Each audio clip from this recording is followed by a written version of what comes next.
Hello ছাত্রছাত্রীগণ, যে জ্ঞানগুরু science জিনিয়াসে তোমাদের স্বাগত। আজকে আমরা জানবো ক্লাস 9-এর রাশিবিজ্ঞান অধ্যায় সম্বন্ধে।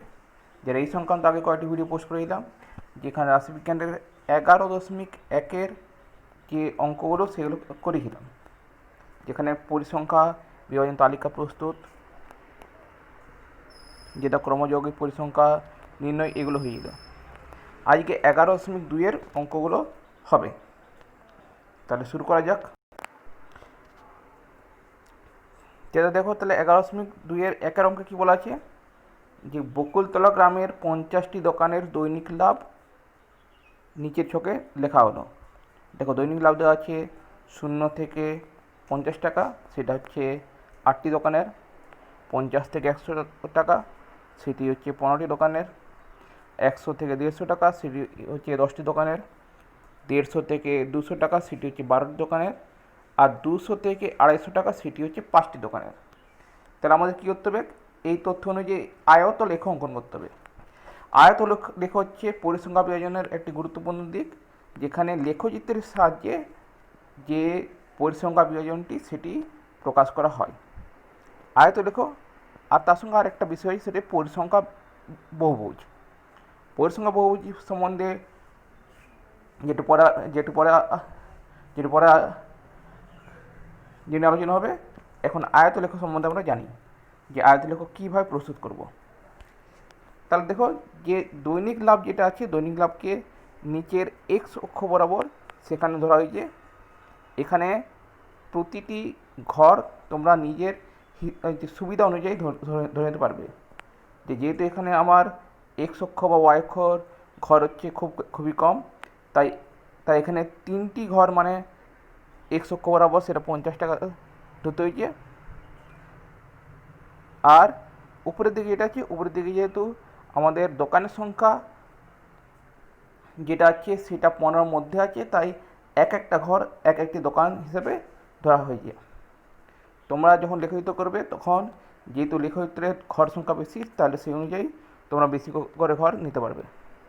এখানে দেখো, তাহলে আমরা কী করেছি, যে 0 থেকে 50 টাকা লাভ, সেটি হচ্ছে 8টি দোকানের। তাহলে দেখো, 50 যেটা আছে, 50 বরাবর সেখানে দেখো লাল দাগ দেওয়া আছে, যেটা যেটা এটা তাহলে লাভটা বোঝাচ্ছে। আর 8 বরাবর দেখো যে 100-কে সমান্তরাল লাল দাগ দেওয়া আছে, যেখানে সেটা দোকানের সংখ্যা স্পষ্টভাবে বোঝাচ্ছে। আর 50 থেকে 100-র মধ্যে দেখো, সেখানে কী করা হয়েছে, সেখানে যেহেতু দোকানের সংখ্যা সেখানে 15টি, তাই 15 দাগ বরাবর লাল দাগ দেওয়া হয়েছে। একইভাবে 100 থেকে 150 যে দোকান, সেখানে দেখো 10-এর ঘর বরাবর লাল দাগ দেওয়া হয়েছে। এমনি করে কিন্তু লেখচিত্র অঙ্কিত হয়েছে। আর যেহেতু এখানে প্রতিটি যে চিত্র এক একটি আয়তক্ষেত্র, তাই এটাকে বলা হচ্ছে আয়ত লেখ। এরপর দেখো, 2 জায়গায় কী বলা হয়েছে, মিতা তাদের স্কুলের 75 জন বন্ধুদের উচ্চতা নিচের ছকে লিখল। 136 থেকে 142 সেমি, সেটি হচ্ছে 12 জন বন্ধুর। 142 থেকে 148 সেমি, সেটি হচ্ছে 18 জন বন্ধুর। 148 থেকে 154 সেমি, সেটি হচ্ছে 26টি বন্ধুর। 154 থেকে 160 সেমি, সেটি হচ্ছে 14 জন বন্ধুর। 160 থেকে 166 সেমি, সেটি হচ্ছে 5 জন বন্ধুর। তাহলে আমাদের এই তথ্য থেকে আয়তলেখ অঙ্কন করতে হবে। এখানে দেখো, এখানে যেহেতু শুরু হচ্ছে 136 থেকে, তাহলে সেইটা কিন্তু যে অনেক বেশি। এখন এত ঘর তো আমাদের যে পাওয়া সম্ভব নয়। 0 থেকে শুরু হলে 0 থেকে আমরা শুরু করতে পারি, কিন্তু যেহেতু এখানে 136 থেকে শুরু, তাই আমাদের যে সামান্য যে যে ঘর বাদ দিয়ে সেটাকে 136 রূপে গণ্য করতে হবে। তাই দেখো, 0 থেকে 136-এর মধ্যে সেখানে যে জায়গাটা কাটার মধ্যে দিয়ে সেখানে 136 লেখা হয়েছে। এরপর আগের মতোই প্রতি 3 ঘর এখানে 6 সেমি করে ধরা হয়েছে। আর যেহেতু বন্ধুদের সংখ্যা হচ্ছে 15 তুলনায় অনেক বেশি, তাই এখানে এক একটি ঘর 2 জন করে বন্ধু হিসেবে ধরা হয়েছে। এরপর আগের মতোই 136 থেকে 142 সেমি, সেটা হচ্ছে 12 জন বন্ধুর, তাই যেটা হচ্ছে 12 দাগ বরাবর দেখো 100কে সমান্তরাল দাগ দেওয়া হয়েছে, আয়তলেখ অঙ্কিত হয়েছে। এরপর 142 থেকে 148 সেমি, সেটি হচ্ছে 18 জন মন্দুর, তাই সেখানে দেখো যে 18 দাগ বড় দাগ দেওয়া হয়েছে। একইভাবে লেখচিত্রটি অঙ্কিত হয়েছে। এরপর তো 3 দাগে দেখো বলছে আমাদের পাড়ায় 10 বছর থেকে 45 বছর বয়স পর্যন্ত হিন্দিভাষী লোকের সংখ্যা সংগ্রহ করে নিচে ছকে লিখলাম। 10 থেকে 15 বছর এরকম হিন্দিভাষী লোকের সংখ্যা হচ্ছে 8 জন, 16 থেকে 21 14 জন, 22 থেকে 27 10 জন, 28 থেকে 33 20 জন, 34 থেকে 39 6 জন, আর 40 থেকে 45 হচ্ছে 12 জন। এক্ষেত্রে কিন্তু দেখো 10 থেকে 15 পর কিন্তু 16 থেকে 21 আছে, অর্থাৎ মাঝের একটা ঘর কিন্তু ফাঁকা আছে, কিন্তু আমরা ফাঁকা রাখতে পারি না।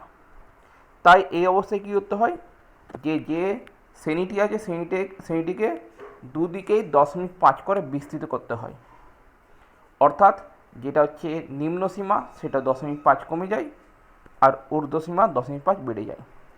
যেমন 10 থেকে 15 যেটা আছে ওটা হবে 9.5 থেকে 15.5। 16 থেকে 21 যেটা আছে ওটা হবে 15.5 থেকে 21.5। 22 থেকে 27 যেটা আছে ওটা হবে 21.5 থেকে 27.5। 28 থেকে 33 যেটা আছে সেটা হবে 27.5 থেকে 33.5। এভাবেই চলতে থাকবে। অর্থাৎ এক্ষেত্রে শ্রেণী দৈর্ঘ্য কিন্তু হচ্ছে 6, 5 কিন্তু নয়।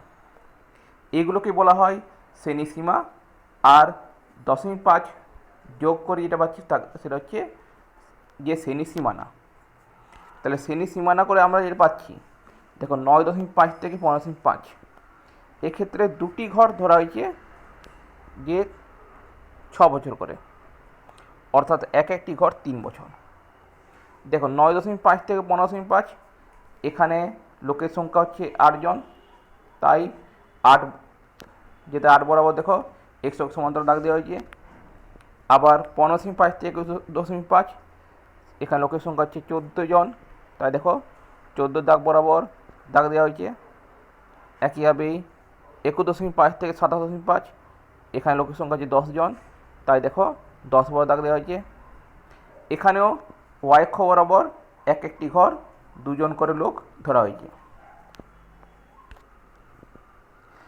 এবার 4 দাগের অঙ্ক। 4 দাগের অঙ্ক কী বলা আছে, নিচে পরিসংখ্যা বিভাজন ছকের আয়তলেখ অঙ্কন করি।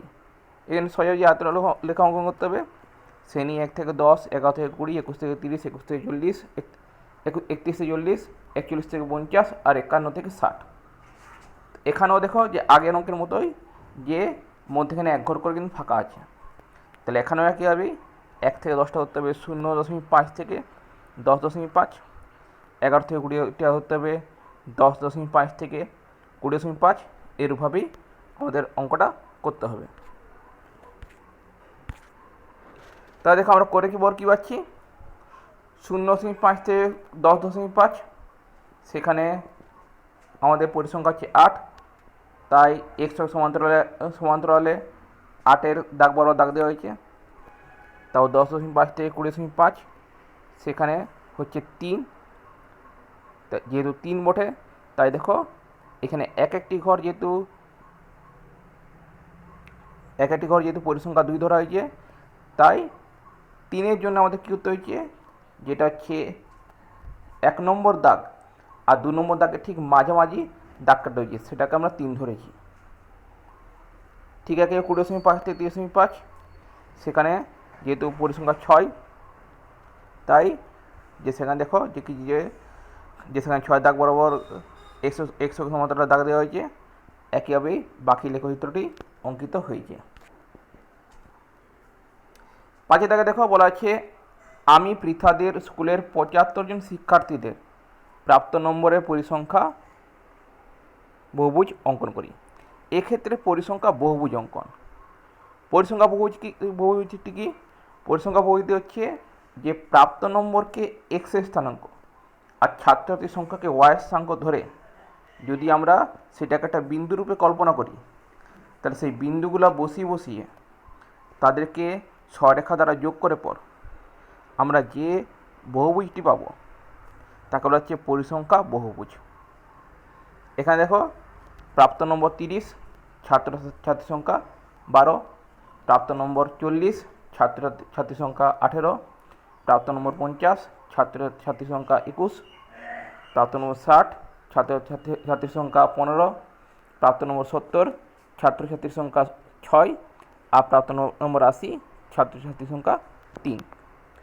আমাদের যে কোনো পরিসংখ্যা বহু শুরু করতে হয় শূন্য থেকে, অর্থাৎ সেখানে যাতে ওয়াইয়ের স্থানাঙ্ক যাতে শূন্য হয়, এক্সের নয়, ওয়াইয়ের স্থানাঙ্ক যদি শূন্য হয়।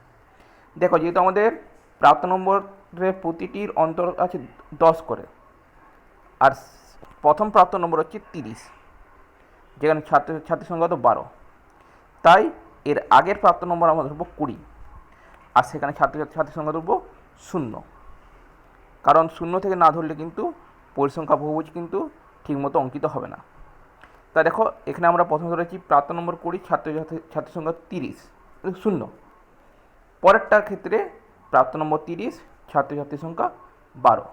এরপর যে প্রথম বিন্দুর সঙ্গে পরের বিন্দু দেখো যে সরেখা দ্বারা যুক্ত করা হয়েছে, যেটা সবুজ ডটটা দেখতে পাচ্ছ সেটা হচ্ছে 30,12কে বোঝাচ্ছে। এরপরে প্রাপ্ত নম্বর 40 আর ছাত্রছাত্রীর সংখ্যা 18, তাহলে 30,12 সঙ্গে দেখো 40,18, সেটাও সরেখাংশ দ্বারা যুক্ত করা হয়েছে। এরপর প্রাপ্ত নম্বর 50, ছাত্রছাত্রীর সংখ্যা 21, তাকে দেখো যে সরেখাংশ দ্বারা যুক্ত করা হয়েছে। একইভাবে দেখো সরেখাংশ দ্বারা যুক্ত যে প্রতিক্ষেত্রে হয়েছে সে দেখো যে প্রাপ্ত নম্বর 80, সেখানে ছাত্রীর সংখ্যা হতো 3। এর পরেরটা কী হবে? পরেরটা আগের মতোই, যে আমরা আরও 10 প্রাপ্ত নম্বর বাড়াবো, অর্থাৎ 80-র পর হবে 90, কিন্তু সেখানে ছাত্রছাত্রীর সংখ্যা হবে 0, যেহেতু এমন কোনো ছাত্রছাত্রী যে তার মধ্যে পড়ছে না, তাই 90,0 সঙ্গে 80,3 যোগ হয়ে এই পরিসংখ্যা বহুভুজ সম্পূর্ণ হবে। এরপর দেখো 6 দাগ বলেছে নিচের পরিসংখ্যা বিভাজন ছকটির পরিসংখ্যা বহুভুজ অঙ্কন করি। এখানে কিন্তু শ্রেণী হিসাবে দেওয়া আছে, আগেরটায় শুধুমাত্র যে এক একটা সংখ্যা করে দেওয়া ছিল, এখানে কিন্তু শ্রেণী হিসাবে দেওয়া আছে। 0 থেকে 5 পরিসংখ্যা 4, 5 থেকে 10 পরিসংখ্যা 10, তারপরে 10 থেকে 15 পরিসংখ্যা 24, 15 থেকে 20 পরিসংখ্যা 12, 20 থেকে 25 পরিসংখ্যা 20, আর 25 থেকে 30 পরিসংখ্যা 8। তাহলে এক্ষেত্রে আমরা কিভাবে পরিসংখ্যা বহুভুজ অঙ্কন করব? এক্ষেত্রে প্রতিটি শ্রেণীর মধ্যমান নিয়ে আমাদের পরিসংখ্যা বহুভুজ অঙ্কন করতে হবে। 0 থেকে 5 এর মধ্যমান কত? মধ্যমান কীভাবে করতে হয়? ঊর্ধ্বসীমা প্লাস নিম্নসীমা বাই 2, অর্থাৎ 5 প্লাস 0/2 মানে 2.5। দ্বিতীয়টার ক্ষেত্রে দেখো 5 থেকে 10, সেখানে কত হবে? 10 প্লাস 5/2, 15/2 সমান 7.5। অর্থাৎ বিন্দুগুলো আমরা কী হবো? 2.5,4, 7.5,10, 12.5,24 এরূপ করে। তবে আগে বলেছি যে আমাদের যে পরিসংখ্যা বহুভুজ শুরু করতে হবে 0 থেকে, অর্থাৎ এর আগের ঘরটা আমরা ওয়াই অক্ষের স্থানাঙ্কে 0 নেব, তার সেখানে এক্স অক্ষের স্থানাঙ্ক কী হবে? 2.5 থেকে 5 বিয়োগ, যেহেতু প্রতিটি শ্রেণী দৈর্ঘ্য 5, তাই 5 বিয়োগ করতে হবে। তো 2.5 থেকে 5 বিয়োগ করতে আসে -2.5। তাহলে আমরা শুরু করব -2.5,0 থেকে। তা দেখো এখানে -2.5,0 থেকে শুরু করা হয়েছে। এরপরটা 2.5,4, সেটা দেখো সরেখাংশ দ্বারা যুক্ত করা হয়েছে। তারপরটা যে 7.5,10, তাকে দেখো সরেখাংশ দ্বারা যুক্ত করা হয়েছে। তারপরটা 12.5,24, তাকে দেখো একইভাবে যুক্ত করা হয়েছে। আর একইভাবে যুক্ত করে কিন্তু এখানে যে পরিসংখ্যা বইটি অঙ্কিত হয়েছে। শেষেটা দেখো, শেষে যেটা হচ্ছে 27.5,8, 7.5,8-এর পর তারপরে কিন্তু যে কি পরেরটা তারপরে একইভাবে যুক্ত করা হয়েছে। যে তাহলে জ্ঞানগুলো সায়েন্স জিনিস আজকে এতটাই। যদি ভিডিওটি ভালো লেগে থাকে তো লাইক করবে, শেয়ার করবে, সাবস্ক্রাইব করবে। আর যদি কিছু প্রশ্ন থাকে, কিছু পরামর্শ থাকে, তাহলে অবশ্যই কমেন্ট বক্সে কমেন্ট করে জানাবে। আজকের জন্য এখানে শেষ। নমস্কার।